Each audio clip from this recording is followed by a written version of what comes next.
पुणे जिल्ह्यातील जुन्नरमधील प्रसिद्ध नाणेघाट परिसरातून एक अतिशय धडकी भरवणारी बातमी समोर येत आहे।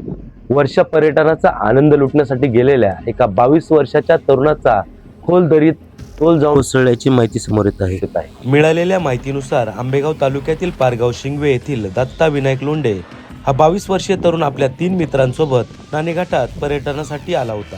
मात्र सोमवारी सकाळी परिसरात पसरलेलं दाट धुकं आणि घसरड्या कड्यात त्याचा अचानक तोल गेला आणि तो शेकडो फूट खोल दरीत कोसळला। दत्ताचा फोन लागत नसल्याने त्याचा शोध घेण्यास सुरुवात केली। एका झाडापाशी त्याच्या चपला आढळल्याने दत्ता दरीत पडला असावा हे समजल्यावर मित्रांनी आरडाओरडा करण्यास सुरुवात केली व स्थानिक ग्रामस्थांच्या मदतीने शोध मोहीम हाती घेण्यात आली।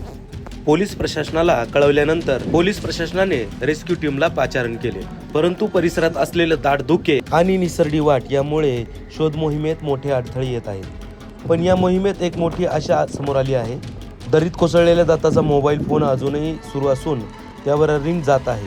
पोलिसांच्या तांत्रिक विश्लेषणात मोबाईलचे लोकेशन नाणेघाटाच्या खालच्या बाजूला म्हणजेच ठाणे जिल्ह्यातील ग्रामीण हद्दीत दाखवत आहेत। त्यामुळे आता प्रशासनाने वरून दरीत उतरण्याऐवजी ठाणे जिल्ह्याच्या बाजूने रेस्क्यू टीम पाठवण्याची तयारी सुरू केली आहे। नाणेघाटात दरवर्षी पावसाळ्यात हजारो पर्यटक निसर्गाचा आनंद घेण्यासाठी येतात, परंतु दाट धुके आणि धोकादायक कड्यांवर केलेले अतिसाहस जीवावर बेतत आहे। प्रशासनाने पर्यटकांना काळजी घेण्याचे आणि धोकादायक ठिकाणी न जाण्याचे कडक आवाहन केले आहे। सध्या अधिकृत रेस्क्यू टीम घटनास्थळी दाखल झाली असून दत्ता लोंढेचा शोध अतिशय वेगाने सुरू आहे। या मोहिमेबाबत सर्व अपडेट्स आम्ही तुमच्यापर्यंत पोहोचवत राहू। आपण पाहत राहा गावखबर।